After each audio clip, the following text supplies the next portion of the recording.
Dear viewers, السلام علیکم ورحمۃ اللہ وبرکاتہ۔ امید ہے آپ خیریت سے ہوں گے۔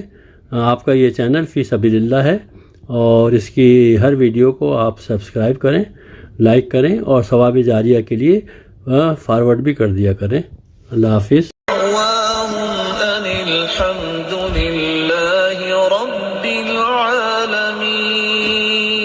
اور کتنا ہی اچھا ہو جب یہ مہینے کا چاند نظر آئے محرم الحرام کا، تو اس وقت دعا کیجیے، اور مجھے امید ہے کہ آپ کو دعا یاد ہوگی۔ اللہم اہلہ علینا بالامن والایمان والسلامة والاسلام ربی وربک اللہ۔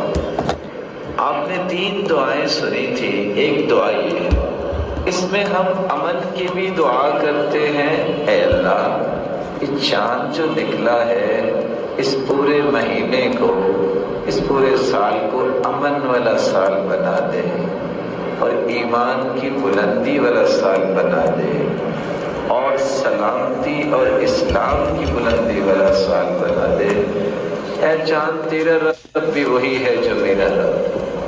ان 4 دعاؤں کے ساتھ دوسری روایت بتاتی ہے اللہم اہلہ علینا بالیمن والایمان، اے اللہ اس مہینے کو، اس سال کو برکتوں والا سال بنا دے۔ ہمیں یہ الفاظ بھی بولنے چاہیے۔ اور چھٹی دعا جو رسول اللہ صلی اللہ علیہ وسلم نے آخر میں بولی، والتوفیق لما تحبہ وترضاہ، اللہ یہ چاند جو نکلا ہے ایسا چاند ہو، اس میں اللہ تو ان اعمال اور اقوال کی ہمیں توفیق دے جس سے تو راضی ہو جائے۔ اور تیسری روایت کے الفاظ جو آخر میں ہیں وہ یہ بھی ہے، غیر ضالین ولا مضلین، اے اللہ یہ چاند جو نکل رہا ہے، اس چاند کے نکلنے کے ساتھ ہماری یہ التجا ہے، نہ ہم کسی کو گمراہ کریں نہ کوئی ہمیں ہی گمراہ کرے۔ اگر یہ 7 دعائیں قبول ہو جائیں تو اللہ کی قسم اس سے بڑی اور نعمت کیا ہو سکتی ہے۔ یہ 7 دعائیں جو ہم مانگتے ہیں اس کو ایک مرتبہ پھر سنیے، اور یہ اس وقت ہی ہم مانگیں گے جب یہ دعائیں یاد کریں گے، جب چاند کو دیکھ کے دعا پڑھیں گے، اے اللہ ایمان کی بلندی عطا فرما، اے اللہ امن عطا فرما، اے اللہ اسلام کی سربلندی عطا فرما، سلامتی سے نواز، اے اللہ برکتوں والا مہینہ بنا، اے اللہ توفیق عطا فرما جس سے تو راضی ہو جائے، ہم ایسے اعمال کریں۔ اور 7ویں دعا، ہمیں بچا کہ ہمیں کوئی گمراہ کرے، اور ہمیں اس سے بھی بچا کہ ہم بھی کسی کو کہیں گمراہ نہ کر بیٹھے۔ یہ 7 دعائیں چاند کو دیکھ کے ہمیں مانگنی چاہیے۔ اللہ جلال ہمیں اس بات کی توفیق عطا فرمائے۔ لائق احترام ہے، حرمت والا ہے، اس کا اکرام اور احترام ہونا چاہیے۔ کس انداز سے، احادیث کی روشنی میں ابھی ہم انشاءاللہ بیان کریں گے۔ یہ عظمت والا مہینہ ہے، یہ تقدس والا مہینہ ہے، کس انداز سے، اس ضمن میں بھی ہم چند احادیث پیش کریں گے۔ تو محرم کا معنی یہ نکلا ایسا مہینہ جو لائق احترام ہے، عظمت والا ہے، اور اس میں لڑائی، ظلم اور زیادتی کو حرام کیا گیا ہے۔ اس مبارک مہینے کی فضیلت کے بارے میں رسول اللہ صلی اللہ علیہ وسلم کے چند فرامین ہیں۔ ان فرامین سے پہلے یہ بات سمجھنی چاہیے، اسلامی سال جو نظام اس وقت مسلمان آہستہ آہستہ بھولتے جا رہے ہیں، اس اسلامی تاریخ میں اسلامی سال کی ابتدا اس مبارک مہینے سے ہوتی ہے۔ محرم جو اسلامی سال کا پہلا مہینہ قرار پایا، اسلامی سال کا آغاز اسی مہینے سے ہوتا ہے۔ اس کی بنیاد کہاں رکھی گئی؟ مسلمانوں نے رسول اللہ صلی اللہ علیہ وسلم کی ہجرت کو بنیاد قرار دیا۔ 17 ہجری میں سیدنا ابو موسیٰ اشعری رضی اللہ تعالی عنہ کی توجہ دلانے پر سیدنا عمر فاروق رضی اللہ تعالی عنہ نے صحابہ کرام کے مشورے سے اور خصوصاً سیدنا عثمان اور سیدنا علی رضی اللہ تعالی عنہ ان کے مشوروں کے ساتھ رسول اللہ صلی اللہ علیہ وسلم کے واقع ہجرت کو اسلامی سال کی ابتدا قرار دیا۔ چونکہ مدینہ منورہ کی طرف رسول اللہ صلی اللہ علیہ وسلم کی ہجرت کا آغاز ماہ ذو الحجہ کے آخر میں ہوا تھا، اس کے بعد جو چاند نئے مہینے کا طلوع ہوا وہ محرم کا چاند تھا، اس لیے اسلامی سال کا آغاز اس کے لیے ماہ محرم کو پہلا مہینہ قرار دیا گیا۔ دوسری فضیلت اس کی یہ ہے، یہ حرمت والا مہینہ ہے۔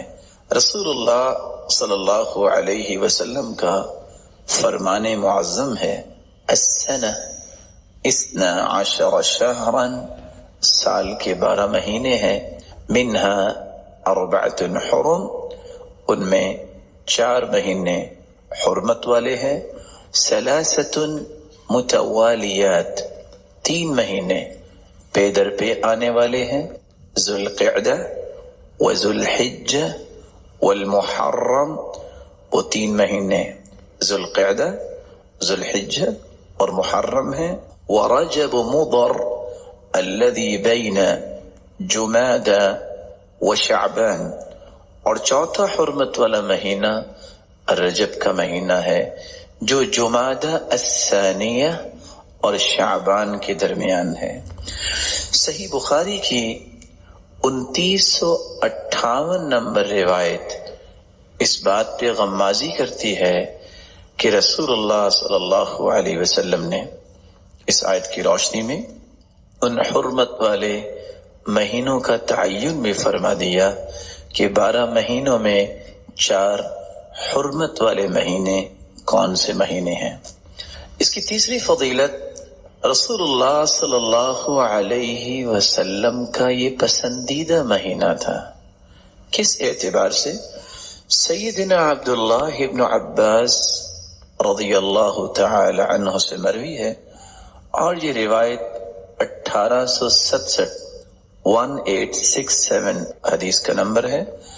عبداللہ ابن عباس رضی اللہ تعالی عنہ فرماتے ہیں، ما رأيت النبي صلى الله عليه وسلم يتحرى صيام يوم فضله على غيري إلا هذا اليوم، يوم عاشوراء، وهذا الشهر يعني رمضان۔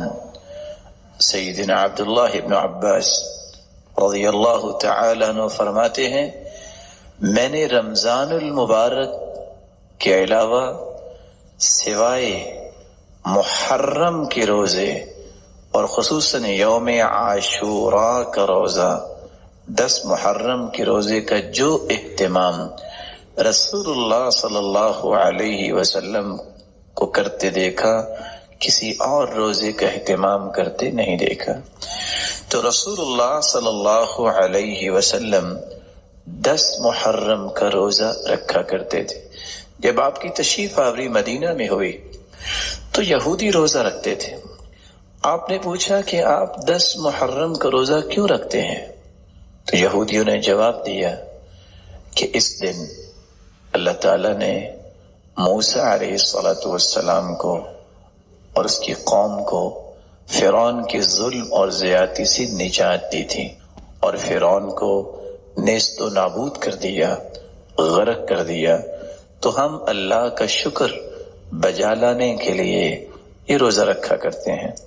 تو رسول مقبول صلی اللہ علیہ وسلم نے فرمایا، نحن احق بموسیٰ منکم، تم سے زیادہ اس بات کا حق رکھتے ہیں کیونکہ موسیٰ کلیم اللہ، اللہ کے پیارے پیغمبر تھے، اور تمام کے تمام انبیاء جو ہیں کلہم اخوہ، وہ بھائی ہیں، تو یہ تو ہمیں بھی رکھنا چاہیے۔ تو رسول اللہ صلی اللہ علیہ وسلم نے یہ روزہ رکھا اور مسلمانوں کو روزہ رکھنے کا حکم دیا، اور پھر فرمایا ان عشت الی قابل لأصومن التاسع، اگر میں آئندہ سال تک زندہ رہا تو میں 9 کا بھی روزہ رکھوں گا، 9 اور 10، تاکہ یہودیوں کی مخالفت ہو سکے۔ محرم الحرام عظمت کا مہینہ ہے، حرمت کا مہینہ ہے، احترام کا مہینہ ہے، لیکن اس کا معنی یہ ہے کہ سنت کے ساتھ گزارا جائے، بدعات سے اجتناب کیا جائے۔ محرم الحرام میں کتنی بدعات شروع کر دی گئی ہیں، تعزیہ نکالنا، الیاذ باللہ، پھر اس کی پوجا کرنا، ذوالجناح گھوڑا نکالنا، اس کے نیچے سے خواتین کو گزارنا، بچوں کو گزارنا، ناجائز قسم کی منتیں مانگنا، محرم الحرام میں نوحہ کرنا، عورتوں کا زور زور سے چیخنا، نامحرم مردوں کے ساتھ مجالس میں شرکت کرنا، گناہ کی مجلسوں میں شریک ہونا، مردوں کا ماتم کرنا، زنجیر زنی کرنا، یہ سب ناجائز اور حرام ہے۔ اس کا شریعت کے ساتھ کوئی تعلق بھی نہیں ہے۔ کسی بڑے کے جانے پہ غم، یہ طبیعت اور فطرت ہے، چھوٹے کے جانے پہ غم، یہ طبیعت اور فطرت ہے، بغیر اختیار کی آنکھ سے آنسو نکل جانا، یہ طبیعت ہے، لیکن باقاعدہ اس کی محفلیں سے جانا کہ روئیں گے، پھر غم کریں گے، پھر ماتم منائیں گے، زنجیر زنی کریں گے، یہ خرافات ہے۔ کہ مہینے میں ذہن بنا لینا کہ شادی کرنا منحوس ہے، نکاح کرنا ٹھیک نہیں ہے، یہ غلط بات ہے۔ اس نظریے کو بدلنا ضروری ہے۔ محرم کے مہینے میں کالا لباس پہن لینا، یہ غم کا لباس ہے، یہ ناجائز اور غلط ہے۔ محرم کے مہینے کو غم کا مہینہ قرار دینا یہ غلط ہے۔ حضرت حسین رضی اللہ عنہ بہت بڑے ہیں، ہمارے سر کے تاج ہیں، پیغمبر پاک صلی اللہ علیہ وسلم کے نواسے ہیں، علی فاطمہ و زہرا کے لخت جگر ہیں، نوجوان جنتیوں کے سردار ہیں، لیکن ان کے نام کی سبیلیں جائز نہیں ہے۔ نظر اللہ کے نام پہ، نیاز اللہ کے نام پہ، غیر اللہ کے نام پہ جائز نہیں ہے۔ رسول اکرم صلی اللہ علیہ وسلم نے ترغیب دی ہے، مقابر اور قبرستان میں جانے سے آخرت کی یاد تازہ ہوتی ہے، انسان کو قبر کی فکر ہوتی ہے، جنت اور جہنم کی سوچ پیدا ہوتی ہے، لیکن اس کو محرم کے ساتھ خاص کرنا یہ ٹھیک نہیں ہے۔ یہ میری گزارشات اہل سنت والجماعت کے لیے ہے، جو میرے عقیدے کے ہیں، جو میرے مسلک کے ہیں، جو میرے ہم ذہن ہیں، میں یہ ان کے لیے گزارشات کر رہا ہوں کہ یہ کام آپ نے نہیں کرنے، کوئی کرے تو اس کا مسئلہ، ہمیں اس سے غرض نہیں ہے۔ ہمیں اپنے نوجوانوں کو، اپنے بوڑھوں کو، اپنے بچوں کو، اپنی خواتین ماں اور بہنوں بیٹیوں کو خرافات سے بچانا ہے، بدعات سے بچانا ہے، اور ان تمام کو سنت پہ لگانا ہے۔